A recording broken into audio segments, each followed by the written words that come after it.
Well, I always say that apart from knowing Polish politics, I always recommend that pundits should closely read the Polish constitution.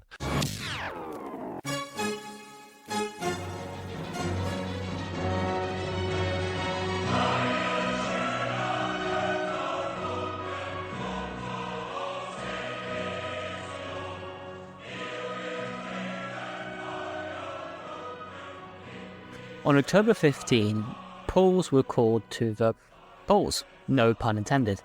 The ruling Law and Justice Party, or PiS, came first with a plurality of ballots and seats, but, and it's a crucial but, well short of a parliamentary majority. As a result, after 8 years of rule, PiS will likely be replaced by a large coalition that ranges from the left to the right, helmed by former Prime Minister Donald Tusk, of the right-of-centre Civic platform.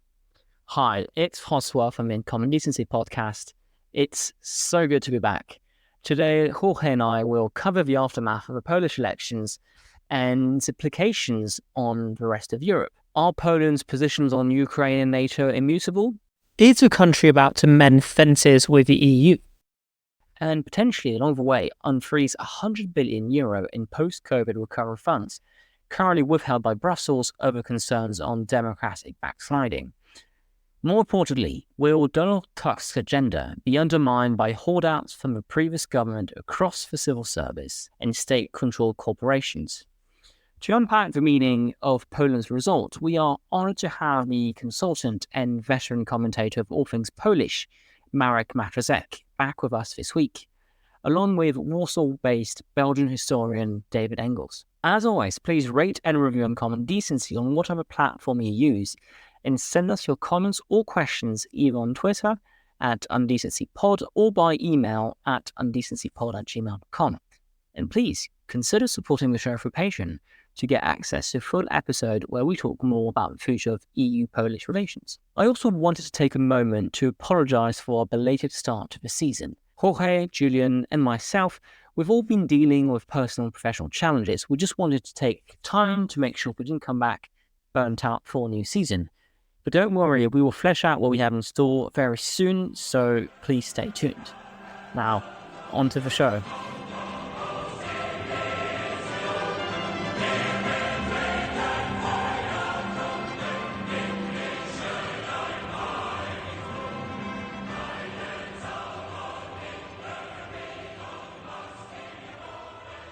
So, Poland has just gone through a major election where the ruling PiS party got the largest share of the votes, but it's well short of a majority. This essentially all but guarantees that the ruling PiS party's days in government are numbered.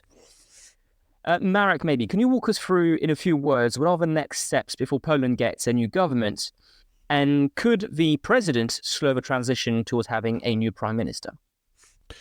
Yeah, hi, thank you. Well, I always say that apart from knowing Polish politics, I always recommend that pundits should closely read the Polish constitution, because it's a very interesting document that lays out in quite a lot of detail the exact process that we're in right now. We're in untested waters because we've never had a situation where the process of formation of government has gone beyond the first step of its creation after an election. In other words, what we have now is a constitutional requirement for a new government, obviously, to have a majority in Parliament. And the Constitution says that after the Prime Minister resigns on the first session of Parliament, which will happen on Monday, the President has 2 weeks in which to nominate a new government, which then has a further 2 weeks to gain a vote of confidence. Now, everyone knows that the losing, well, that's actually a moot point, because Law and Justice would say they won the election, they got the plurality of votes, they got the most votes, they got the most seats. The opposition say, as you posited in your question, Law and Justice doesn't actually have a majority. It has less than 200 seats out of the 231 you need for an absolute majority. No one wants to have a coalition with it. And therefore, the natural choice would have been for the president to nominate the leader of the opposition as the Donald Tusk, as the putative prime minister, and get him to get a vote of confidence. That's been reversed.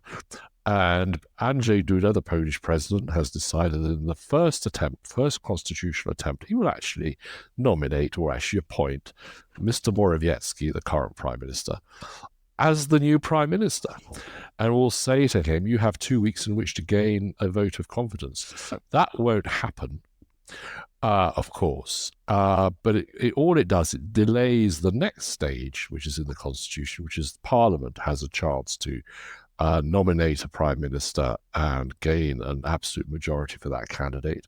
And on the current schedule, if you extend this process to the limits, the constitutional limits, this process won't conclude until December the 11th. So that's the current timetable.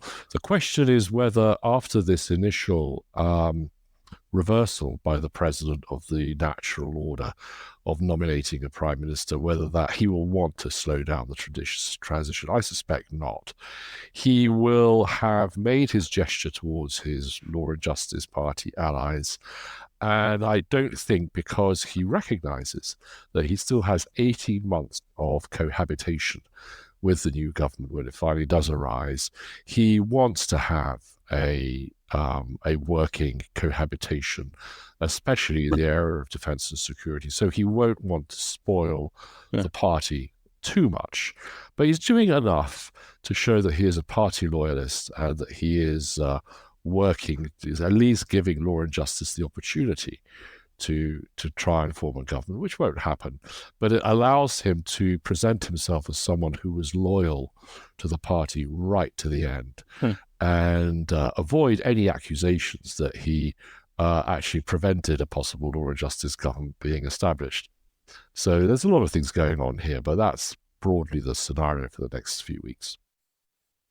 Wonderful. Well, just taking a step back from some of these procedural matters and sort of what's ahead in terms of the cabinet formation, David, I want to take us one step back into sort of how this election was fought. There was sort of one of the main media narratives that has emerged is that there was a whole lot of fatigue with the peace government.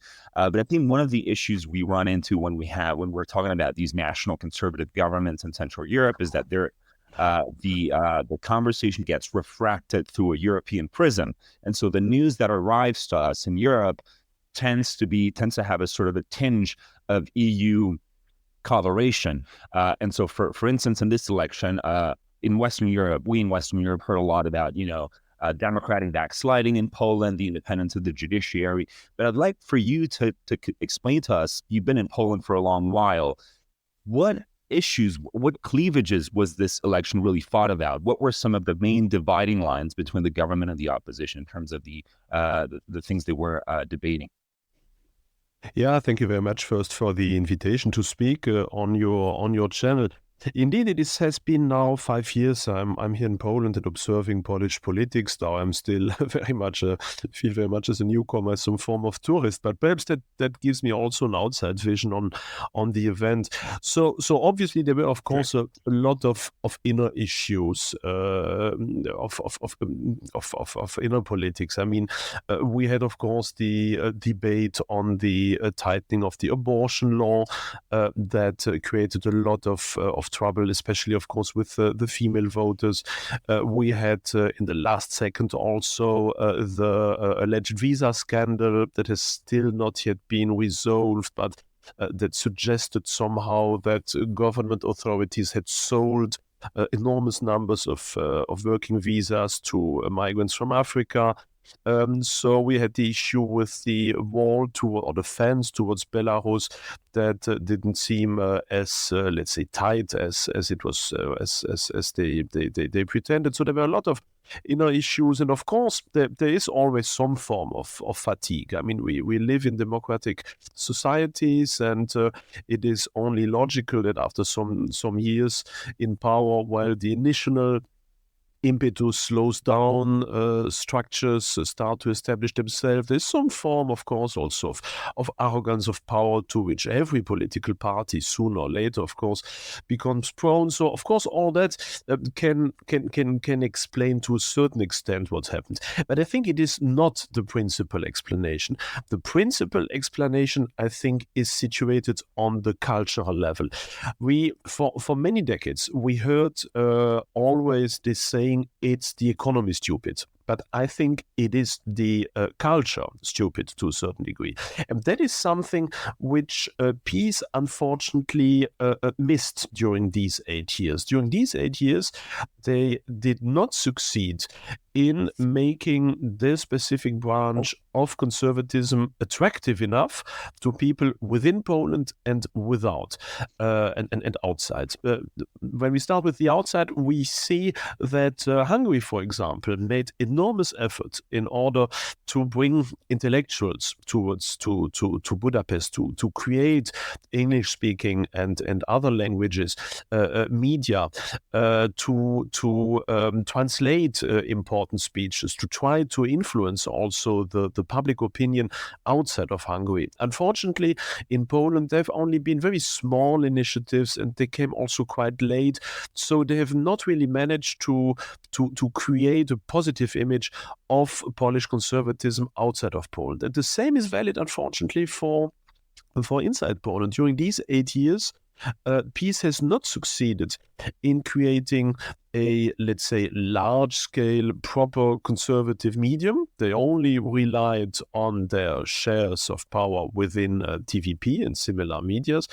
And also they have not succeeded, unfortunately, in establishing any form of, let's say, elite program in order to bring their message also to young people, to students, a little bit like the Hungarians have tried with MCC. So somehow peace has not managed to break out of this 60-plus voter cohort.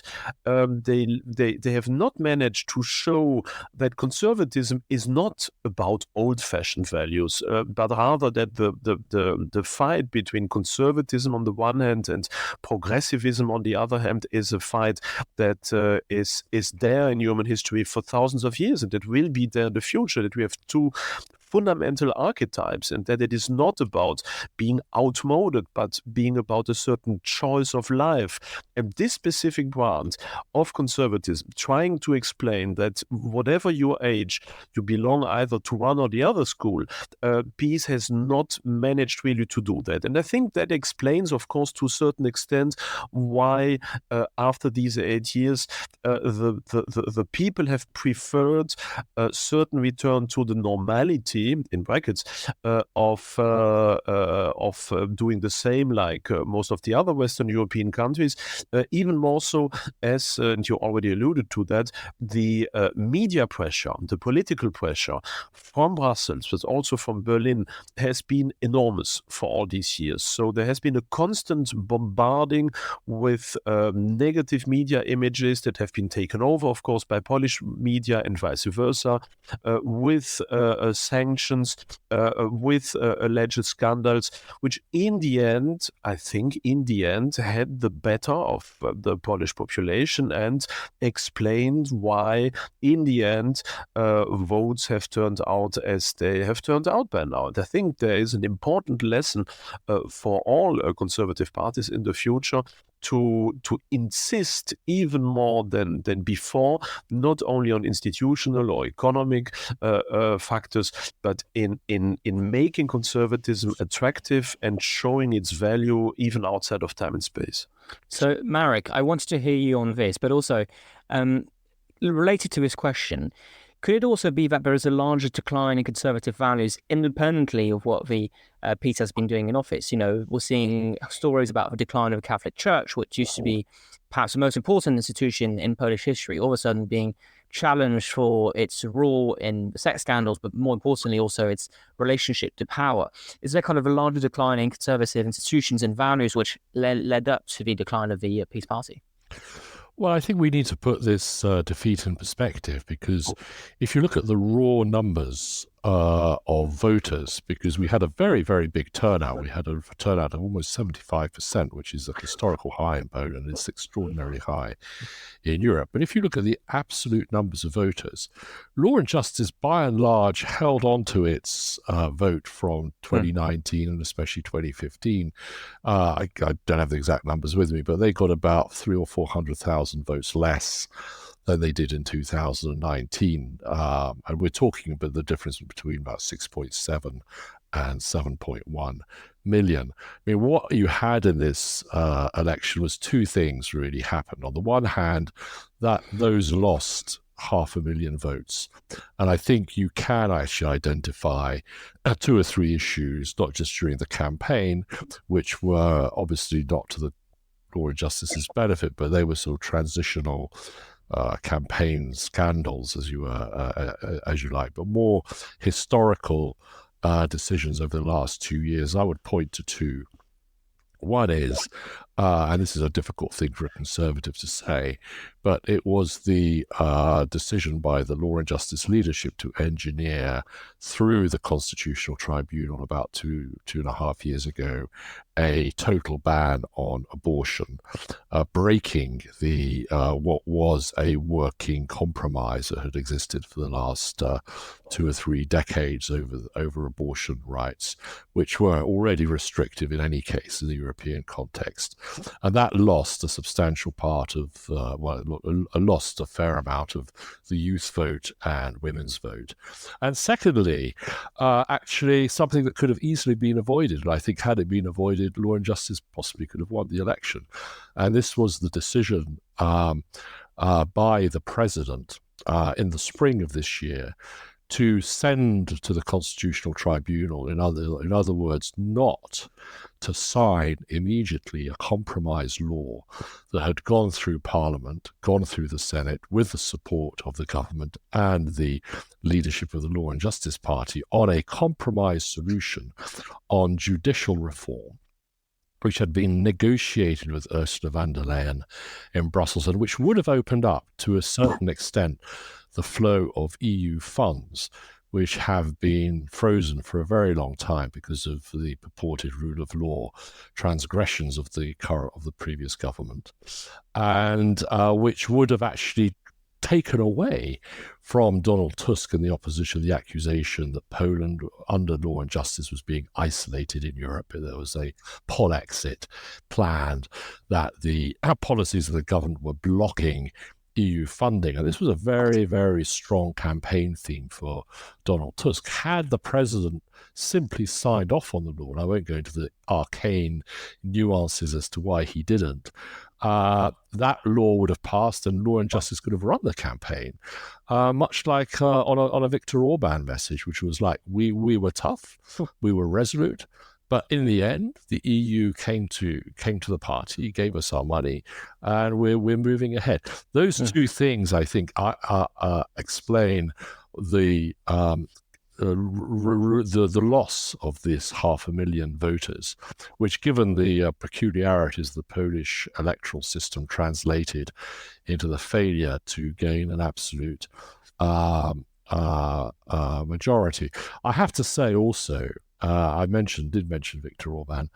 The campaign here in Poland of Law and Justice was also helped, inverted commas, by advisors from Hungary.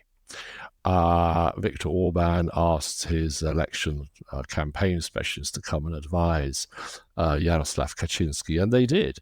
And they advised on a very hard-line, anti-Tusk, negative campaign, very uncreative in many ways.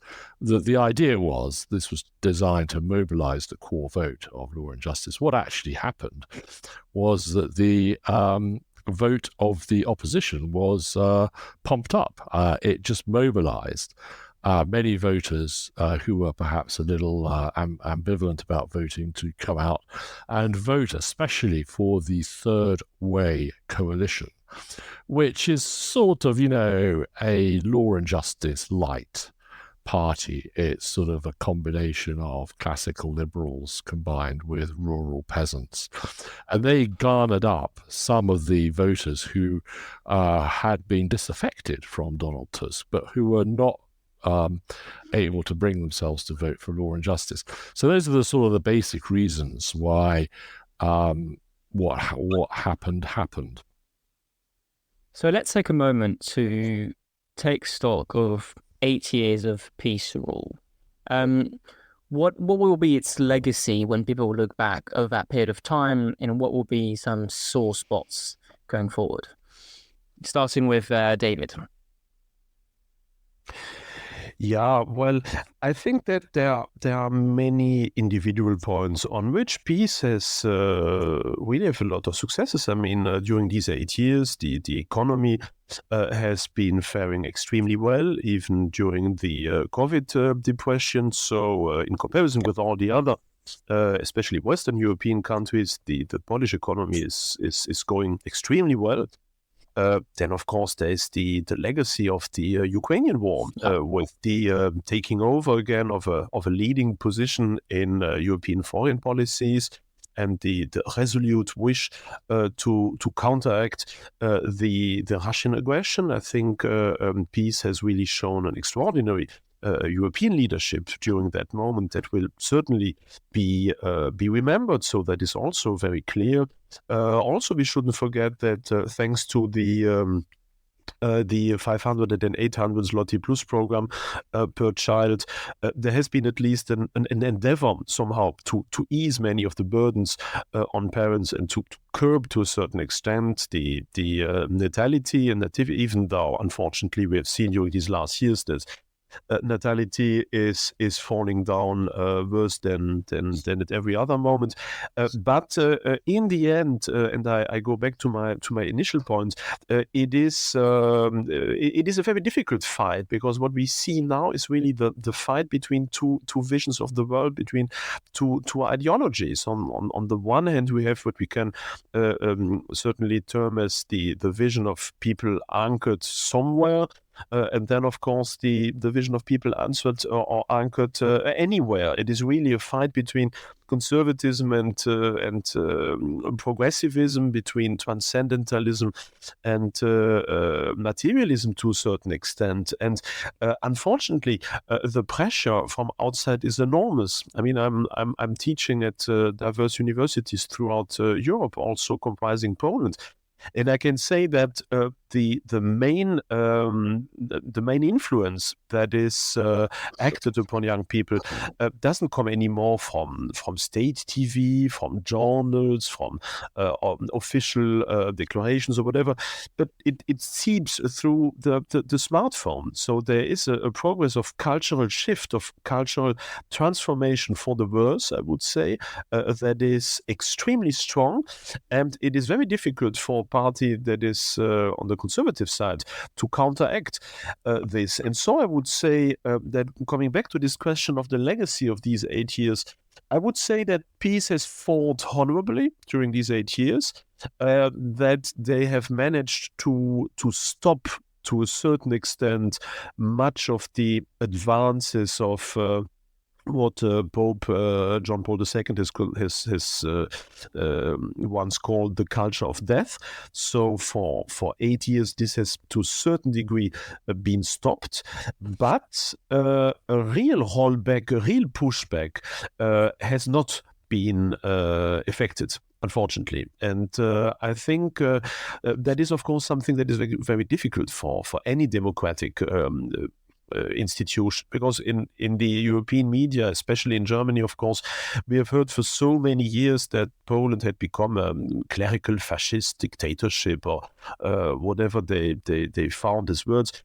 But in the end, of course, the Polish government until now has been an extremely democratic government with many issues, with a much less assured power base than, for example, Orban's government. And so they've tried with their means to fight this evolution. But I would say that in the end, the success has been very mitigated. And we couldn't expect much more on the one hand. On the other hand, of course, it is very tragical to see this defeat in the end. And I think perhaps as a last point, something we haven't yet spoken about, that is the result of the referendum that has taken place at the same time than the elections. And for me, I've said it very often to the media, the results of the referendum are even more interesting than the results of the election, because we had 73% of participation, I think, in the general elections, but only about 40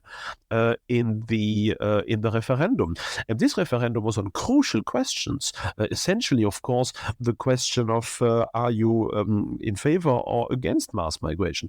And the fact that only out of these, so that we have 73% of the electorate that has been going to the elections, but only 40% that have taken over the sheet of the referendum in order even to answer that question, shows, at least from my point of view, that many Poles have only a very superficial knowledge of the true identity of the many challenges Europe is going through, and the possibility of expressing one's own opinion towards mass migration would be, I think, in France or in Germany or in Belgium, something people would literally wait for hours only in order to be able to express themselves, in order to reject mass migration, because they know what it leads to.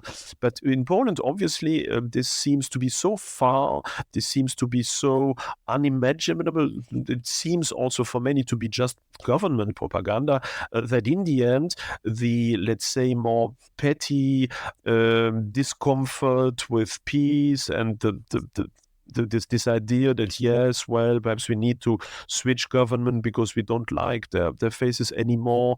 Let's say these more trivial considerations obviously were more important than the crucial choices they were offered to. And for me, that came as a real surprise, as a real shock. And I think that is very illustrative of what is really going on here. Marek, quick question on this. We will go back on Ukraine itself, but kind of more generally on the legacy, and maybe with a few words on the controversies around the rule of law of the past 8 years. Well, actually, I'm quite interested in just taking a moment just to carry on this point, because, you know, what has law and justice achieved? The referendum, and David is very right, it's something that's been underreported, but it's actually fascinating when you drill down on the numbers. Yes, there was only a 40% turnout for the referendum as opposed to 75% for the election. But out of those who actually voted in the referendum, 99% effectively supported the positions of the government. In absolute numbers, you're talking about an average of 10.5 million votes, which were cast in line with the arguments of the government on sale of foreign assets to foreign investors, retirement age, the barrier between Poland and Belarus, and migration. An average of 10.8 million votes were cast in favor of the government's arguments, compared with a law and justice vote of about 6.7 million. So there's about 3 million more voters out there who actually are conservative than voted for law and justice. And where are these voters? And why were they not translating into votes for law and justice? So I think this is an absolute crucial question, because you know, on the basis of these statistics, you have a huge reservoir of potential conservative voters who are not voting for law and justice. And although law and justice, I think, over the last 8 years, its great achievement for Polish politics is, in fact, to entrench a singular, robustly conservative or centre-right or right-wing party, which had not happened prior to law and justice coming into existence throughout the 90s and 2000s, effectively. It was the liberal left who had the dominant political position in Poland. So, and certainly it's entrenched itself as a singular institution. There is no alternative to law and justice going forward. And as I said, they've legitimized these issues of migration, culture, national independence, very strongly. But it's clearly not enough. And I think this is the challenge that is going forward. And this is where we can talk about the current president, President Duda, whose term of office concludes in the middle of 2025. And it's very clear that it is President Duda who is angling to take law and justice forward after the retirement, which is inevitable at some point, of Jarosław Kaczynski, the current leader. And Duda and his allies, particularly his chief advisor, Marcin Mastalerek, and one or two other people, are recognizing this potentiality. But they recognize that you need to have a much more modern, dynamic, youthful, energetic law and justice, stripped of some of the dead weight of the opportunists who have latched onto it over 8 years and going back to some of the ideological roots, but with a much more modern campaigning and messaging approach. And they are actually optimistic that given the difficulties that the new government will face, that they will be in a very strong position if they were to actually succeed in taking over the party in 2027 or before, in making quite a dramatic comeback, feeding on this huge reservoir of support, which people have not really noticed. It's 3 million more votes in the referendum than Law and Justice achieved. So I think that's a key point to be making. Sorry, you actually had a question which I didn't answer. So, yeah. Well, we can get back to the sort of the standoff with Brussels, but I think especially sort of how the opposition is eventually going to be able to sort of mend fences with the European Commission.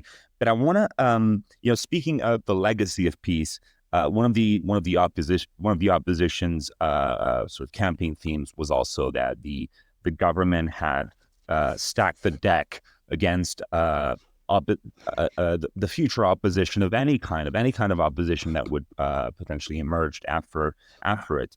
And I want to ask you, David, starting with you, how easy will it be for the opposition to roll back some of the policies you just outlined in terms of the legacy? Because going into the election, there was a sense on the opposition that this was not going to be a free and fair election, but not just a free and fair election.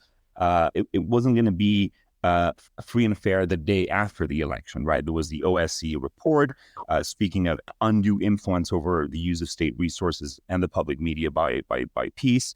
There's also been a whole lot of reporting on a conservative deep state, right? Allegedly, peace has been stacking government departments. Packing government departments, the civil service, state-controlled corporations, the central bank, the courts, regulators, the public media. How easy will it be for the opposition to roll back the policies of the peace government when they are going to be up against all of these holdouts from peace? Hi there. If you want to listen to the answer to Jorge's question about the rule of law in Poland, but also we talk about the relationship between Poland and the EU going to the future, Poland's relationship with Ukraine, given the stalemate at the moment. You'll have to join us on Patreon to get the entire episode, but also all of our previous episodes, their full version available if you join us on Patreon for just a few euros a month. Thank you so much for joining us, and hopefully we'll be seeing you in the Patreon section very soon. Well, I think we can wrap up here. Thank you so much, Marek. Thank you so much, David, for taking the time to walk us through a fascinating election and what it means on the state of Poland, the legacy of the peace, and where Poland will be going forward. Thank you so much. And to our listeners, I say see you in a second in the outro section. Thank you, David. Thank you, Marek. Thank you. Thank you. Thank you.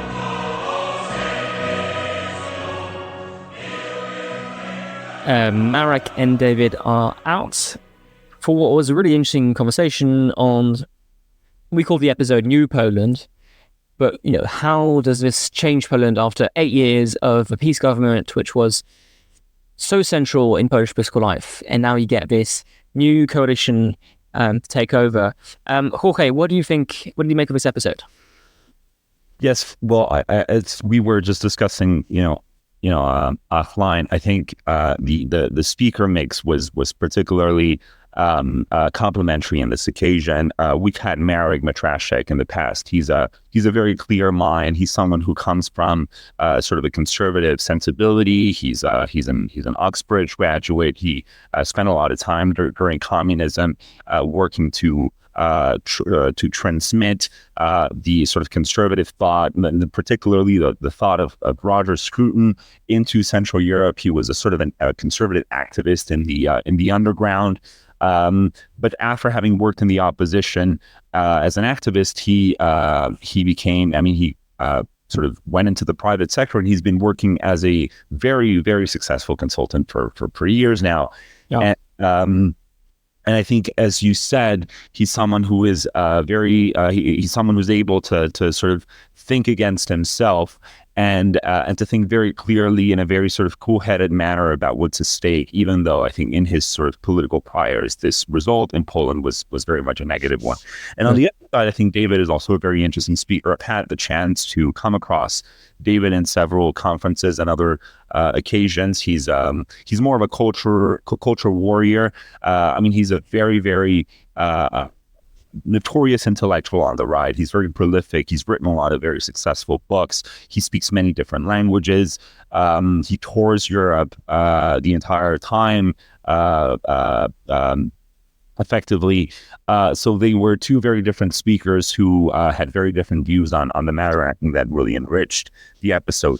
What I think we didn't discuss is that this result in Poland was also very underwhelming, I think, for the European right, especially given that it really was on a roll since September of last year, when in Italy and Sweden there were elections that hoisted the right onto power. In Italy, it was obviously a right-wing coalition with a Conservative Party on top. In Sweden, the Conservative Party didn't go into government, but it sort of supported a center-right coalition. Then there was Finland in April, and everyone was sort of hoping that Poland was going to be another vindication of that trend, even though obviously there were some headwinds against peace, but people were hoping that since there was this European trend towards the right going into the European elections of June next year, that Poland was gonna vindicate that. And so the result was underwhelming. It doesn't necessarily change the overall trend. I think the cautious expectation at this stage is still that in June next year there will be a tilt of the European Parliament to the right that will force the European People's Party to find coalitions and alliances with the parties to its right, as opposed to relying constantly on the left, the Liberals and the Greens and the far left. And I think the last point I wanted to touch upon, which would be, I think, a good chance to sort of pass you the baton, was that David really, really highlighted the fact that one of the deficiencies of the peace government, in his view, was that it didn't fight the cultural war as thoroughly as has been done by Viktor Orban in Hungary, for instance. So he thinks that if the peace government had been projecting a more positive image of its policies to the conservative ecosystem across Europe, then maybe you would have had more you would have had a conservative bloc sort of cohering more solidly around the government. I don't know. It's a debatable point, but I think that was one of the more interesting points that was made in the podcast. What were your thoughts? So I would just on this point. I think what David was saying is a little different. It's that Hungary has also kind of thought about the kind of PR aspect of it. Social policies a lot better, and doing a lot of outreach, creating institutions which will be pushing the Hungarian Fidesz's message across Europe in a way that Poland hasn't really mastered quite as well. I wanted to talk about a few things which I thought was interesting. First of all, the referendum point was so interesting, and I think that's really something that I had not seen really covered. I knew there were referendums being held simultaneously. I knew the idea was for the government to essentially whip up support by having those referendums on issues which it thought it would be popular.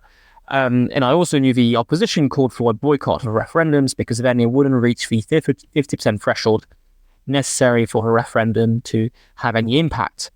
But what I didn't realize actually is the point they're making is if you tally up all the votes in favor of referendum, you get a level of support which is much stronger than the the peace supports. So that's been quite interesting to me, realizing there's actually the party is a lot stronger than a lot of the narrative has been saying. One thing, however, which I thought was interesting is if you look at the breakdown by age of supports for the main parties, what is quite interesting is the strongest support for the Peace Party is along those who I think 50 plus, 60 plus, 70 plus, all those kind of age categories.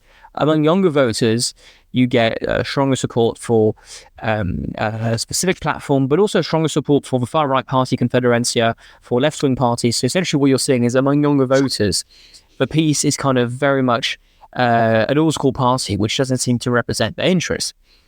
Which leads me to this one point I was talking about on my Twitter account the other day. Poland is actually a really good case study of something we're seeing among kind of Gen Z voters. There is an insane amount of gender polarization on politics, which has never be seen before. Historically, there was a conservative bias among women. Women were more likely to vote conservative, and has kind of been the case for basically all the 20th century in most countries. But what we're seeing nowadays is a liberal bias for women, but the scope of that difference is huge. So essentially what you saw is the most popular party among 18 to 21 young men in the poll they ran this summer was the far-right Confederacja party. Now, that party has only got 7% of the vote since. When they were polling it, it was more like 11, 12%.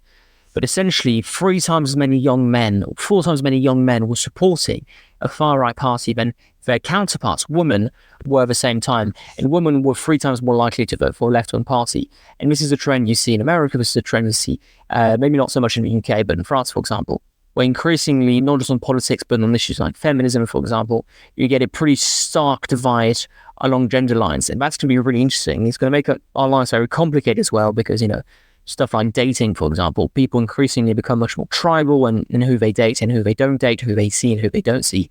So all of a sudden you get women, I'm going to exaggerate here, but kind of woke women and base men. That might mean we might not have many interactions in the years to come. So just maybe a side point here on the election, but something I thought was really interesting. Yeah, absolutely. Great. Well, I think, I think this was, and again, I think Marek sort of walked us through the procedural next steps before cabinet is formed. Yeah. The parliament is going to be summoned into place on Monday. This episode will be published on Wednesday. And then from then on, Morawiecki, who has been nominated to try and form a government, will have 2 weeks to come up with one. And then if he succeeds, which is very unlikely, almost impossible, Marek said, then he will have another 2 weeks to essentially come up with a program and hold a confidence vote in parliament, an investiture vote, as we call it in Spain. So this would be... Sorry, go ahead. Since Morawiecki will very likely fail, that will kick off another countdown for Tusk to come up in another 2 weeks with a cabinet, if that makes sense. And so what's going to be interesting is, so I think most people agree at this point that it's kind of a question of time before the opposition takes over. And it might be annoying, it might be complicated along the way, but in the end, they should be able to take over. What interests me is, to a large extent, the opposition ran on a kind of, not a unified platform, the different parties were running. But there was a sense they were all running against the Peace Party, and they were afraid that, there would be too much political consolidation and so on. They were glued together, unified together by this common enemy, so to speak. With PIS no longer in power, it will be interesting to see how that coalition holds together, because as we said, it's a pretty wide tent. You're going from, the Tusk, who is a centre-right figure, to the left. So how do you manage to keep all these people in the same coalition in government for this long? I'm not sure. It'll be interesting to see how that works. And coalition government is complicated, as Spain has been experimented over the last few years. So I'll be very interested to see how Poland manages to handle such a large coalition in the years to come. Yeah. Okay, and it's a wrap. Once again, our apologies for our belated start this season, We're all dealing with a lot of professional and personal developments in our lives. So there'll be a few changes on this podcast in the weeks to come, but don't worry, we will still be kicking. If you want to listen to the full version of this podcast, you can go on our Patreon account where it's available. And if you want to support the podcast, feel free to share it on social media, like it on Spotify, on Apple Podcasts, whatever platform you use. We really appreciate the support, and we're so happy to be back.